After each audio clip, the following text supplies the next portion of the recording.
warahmatullahi wabarakatuh. Alhamdulillahirrabbilalamin. Wabihi nasta'inu wala umuri wadin wala alihi washabihi ajmain. Amma ba'du. Yang saya hormati Bapak Yayan Setiawan MPD sebagai dosen pengampu mata kuliah Perkembangan Masyarakat. Perkenalkan, kami dari kelompok 5 yang akan membahas modernisasi dari mata kuliah Perkembangan Masyarakat. Sebelumnya, perkenalkan, saya Ismi Saadah Dwianti sebagai moderator pada pertemuan kali ini. Nah, ada rekan saya juga yang akan membacakan atau mempresentasikan materi pada kali ini, yaitu ada yang pertama ada Nenden, yang kedua ada Yesi, yang ketiga Intan, dan yang keempat ada Santia. Nah, kita akan membahas dan mengulik tentang modernisasi. Apa sih modernisasi?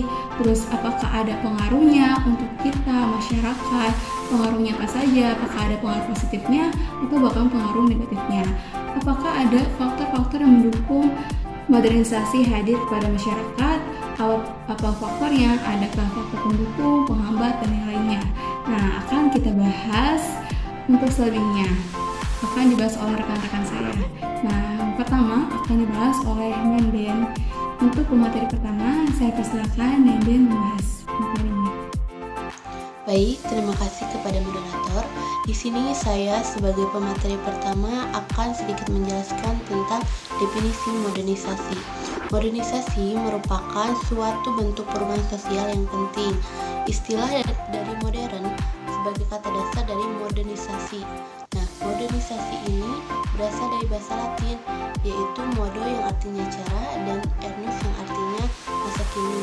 Jadi, secara harfiah, modernisasi ini merupakan suatu proses menuju masa kini atau proses menuju masyarakat modern. Lalu, modernisasi ini juga diartikan sebagai perubahan dari masyarakat tradisional menuju masyarakat modern. Jadi, modernisasi ini merupakan suatu proses perubahan ketika masyarakat yang sedang memperbarui dirinya berusaha mendapatkan ciri-ciri atau karakteristik yang dimiliki oleh masyarakat modern. Lalu, secara garis besar, ada dua istilah modern. Yang pertama, modern berarti berkemajuan hingga rasional dalam segala bidang dan meningkatkan taraf penghidupan masyarakat. Yang kedua, modern berarti berkemanusiaan dan tinggi nilai peradabannya dalam pergaulan masyarakat. Baik, mungkin cukup sekian yang bisa saya sampaikan. Saya kembalikan lagi kepada moderator. Terima kasih kepada saudari Nenden yang telah mempresentasikan materinya. Selanjutnya kita lanjut untuk materi yang kedua, yaitu kepada Yesi. Saya persilakan. Perkenalkan, nama saya Yesi Sitirohma. Di sini saya sebagai pemateri kedua. Di sini saya akan menjelaskan mengenai teori modernisasi. Teori modernisasi lahir sekitar tahun 1950-an di Amerika Serikat sebagai wujud respon kaum intelektual atas Perang Dunia II yang telah menyebabkan munculnya negara-negara dunia ketiga. Ada dua teori besar yang mempengaruhi teori modernisasi, yaitu yang pertama, teori evolusi dan teori fungsional.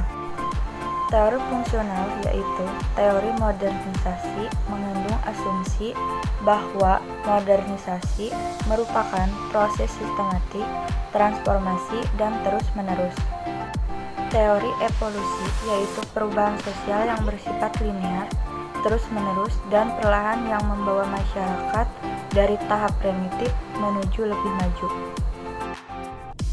Terima kasih kepada Yesi yang telah mempresentasikan materinya. Lanjut kita ke materi ketiga yang akan dipresentasikan oleh Intan. Kepadanya saya persilakan. Perkenalkan, nama saya Intan Tiara. Di sini saya sebagai pemateri ketiga akan menjelaskan syarat-syarat modernisasi. A. Cara berpikir yang ilmiah yang melembaga dalam kelas penguasaan maupun masyarakat. B. Sistem administrasi negara yang baik yang benar-benar mewujudkan birokrasi. C. Adanya sistem pengumpulan data yang baik dan teratur dan berpusat pada suatu lembaga atau badan tertentu. Yang D. Penciptaan iklim yang favorable dari masyarakat terhadap modernisasi dengan cara penggunaan alat-alat komunikasi massa. E. Tingkat organisasi yang tinggi di satu pihak berarti disiplin, sedangkan di lain pihak berarti pengurangan kemerdekaan. Yang terakhir F. Sentralisasi wewenang dalam pelaksanaan perencanaan sosial. Baik semuanya, tiba pada materi terakhir yaitu materi keempat akan dipresentasikan oleh Cynthia. Kepadanya saya persilakan untuk Cynthia. Baik, sebelumnya perkenalkan nama saya Cynthia, NPM 1986210023 sebagai pemateri keempat yang akan menyampaikan sedikit mengenai ciri-ciri modernisasi. Untuk ciri-ciri modernisasi yang pertama yaitu masyarakat yang heterogen. Dalam situasi dan kondisi masyarakat modernisasi relatif heterogen, artinya masyarakat bercampur untuk membentuk persatuan dan kesatuan dalam proses pembangunan, di mana masyarakat heterogen erat kaitannya dengan masyarakat multikultural yang di dalamnya tidak hanya satu suku saja. Jadi, masyarakat heterogen ini sangat-sangat menghargai antar suku dan budaya. Untuk mencapai tujuan bersama, tidak ada yang namanya membeda-bedakan, tetapi semuanya sama dan saling menghargai satu sama lain. Untuk ciri yang selanjutnya yaitu tingkat mobilitas yang tinggi. Pada saat modernisasi ini, banyak sekali perubahan atau perpindahan dari desa ke kota ataupun sebaliknya. Tapi kita ketahui bahwa kebanyakan itu yang merantau itu dari desa ke kota ya, karena kita ketahui bahwa di desa itu mungkin ada yang belum berkembang, jadi masyarakatnya itu melakukan mobilitas atau melakukan perpindahan dari desa ke kota untuk mencari pekerjaan, untuk melanjutkan pendidikan dan merubah kehidupannya. Dan itu tindakan manusia rasional di mana masyarakat atau manusia di zaman modernisasi ini lebih mengutamakan kepada logika atau pemikirannya dibanding percaya dengan mitos-mitos yang ada. Jadi masyarakat modernisasi ini tahu atau percaya ada mitos itu, tapi lebih mengacu kepada logikanya. Itu contohnya, ada mitos yang mengatakan bahwa jangan duduk di pintu karena akan menghambat jodoh. Tetapi masyarakat modernisasi ini berpikiran bahwa memang tidak boleh duduk di pintu karena menghalangi jalan. Hanya itu saja gitu. Selanjutnya yaitu pemikiran yang objektif. Jadi masyarakat di modernisasi ini memiliki pemikiran yang objektif, saling menerima. Seperti yang sudah saya bilang tadi, kalau masyarakat ini kan heterogen gitu. Jadi sudah menerima perbedaan-perbedaan dan menerima dengan baik gitu. Jadi tidak hanya terpaku pada satu saja, tetapi bisa menerima yang lainnya atau memiliki sifat yang atau pemikiran yang terbuka. Mungkin cukup sekian, saya kembalikan kepada moderator. Ya, baik teman-teman, karena sudah dibacakan semua materinya, tiba saatnya saya membacakan kesimpulan. Kesimpulan apa sih yang kita dapat dari materi yang sudah dibacakan oleh teman-teman saya? Yang pertama, ada dua pengaruh dari modernisasi ini. Yang pertama itu adalah pengaruh positif dan yang kedua adalah pengaruh negatif. Apa sih pengaruh ini terhadap masyarakat karena adanya modernisasi?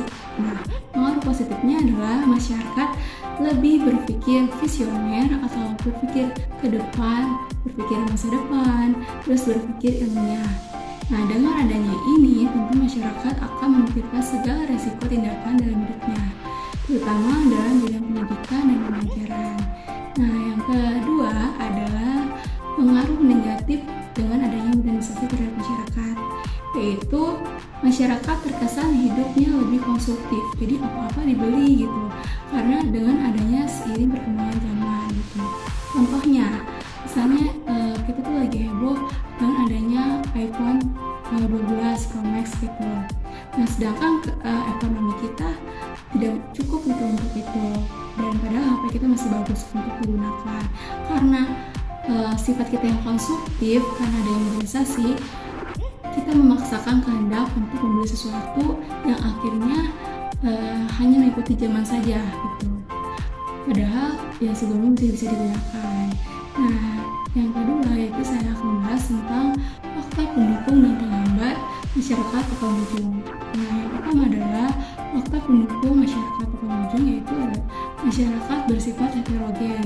Adanya ketidakpuasan masyarakat dengan taraf hidupnya akhirnya terus menggali apa nih yang kurang dengan adanya modernisasi. Misalnya ketika orang yang berwirausaha, apa nih yang kurang seiring bertambahnya modernisasi?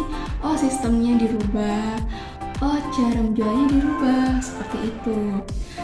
Nah, sedangkan pengaruh atau penghambat dari masyarakat Pekanbaru itu dengan adanya modernisasi itu masyarakat masih percaya dengan hal-hal yang mistis, masyarakat masih berpegang teguh akan adat istiadat dan takut adanya modernisasi datang itu takut menggoyahkan idealisme yang selama ini dipegang teguh oleh masyarakat. Nah, seperti itu teman-teman. Akhir kata, terima kasih sudah memperhatikan presentasi kami. Wabillahi taufiq wal hidayah. Wassalamualaikum warahmatullahi wabarakatuh. Mohon maaf bila ada kesalahan dalam pengucapan atau tingkah laku kami. Terima kasih.